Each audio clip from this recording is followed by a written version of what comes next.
In the peaceful English village of Hexham, near Newcastle, an extraordinary event occurred that would shake our understanding of existence, mortality, and the spirit. On May 5, 1957, two young sisters lost their lives in a tragic car accident while on their way to Sunday worship. Precisely a year and a half later, their grieving parents welcomed twin girls into the world. What unfolded next became one of the most extensively recorded and unsettling cases in recent memory, a story that made even the most hardened skeptics reconsider whether the mind can persist beyond death. The twins exhibited knowledge they should not have had, bore identical physical traits to their late sisters, and recounted their own deaths with chilling accuracy.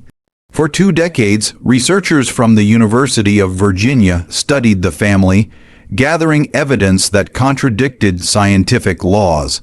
Before we delve deeper into the Robertson family's inexplicable story, make sure to subscribe to Liturgy of Fear and let us know in the comments where you're listening from. We cherish hearing from our community of mystery enthusiasts across the country. This isn't a folktale or myth. It's a case meticulously examined by Dr. Ian Stevenson, a renowned 20th century psychiatrist, and published in respected medical journals. The findings were so disturbing that they continue to unsettle experts to this day. In 1957, Hexham was a tight-knit community where church bells dictated daily life, and tragedy, when it struck, left no one untouched. The Robertsons lived by faith and routine. John Robertson, a devoted Catholic, ran a small grocery and milk delivery service with his wife Florence, a former Salvation Army member who converted after their marriage. Their home was lively with 6 children, 4 boys and 2 beloved daughters. 11-year-old Joanna was the nurturing older sister, mature, creative, and deeply protective of 6-year-old Jacqueline, who idolized her. The two were inseparable. Jacqueline had a scar on her forehead from a childhood fall and a small birthmark on her left hip, details that would later take on eerie significance. The family's life revolved around their faith.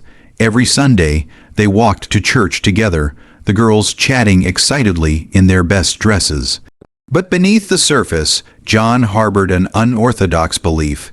He was convinced of reincarnation, a notion Florence found troubling. On May 5, 1957, the Robertsons prepared for church as usual. Joanna wore her favorite blue dress, Jacqueline a yellow one.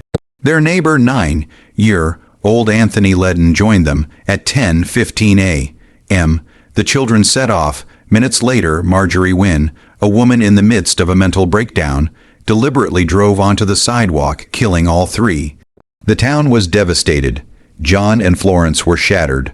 Florence withdrew, while John prayed fervently, not for peace, but for his daughter's return. 8 months later, Florence discovered she was pregnant.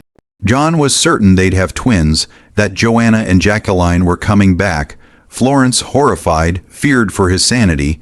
Despite medical scans showing only one baby, on October 4, 1958, exactly 18 months after the accident, Florence gave birth to twins, Jillian and Jennifer. Jennifer bore birthmarks matching Jacqueline's scar and birthmark, an impossibility for identical twins.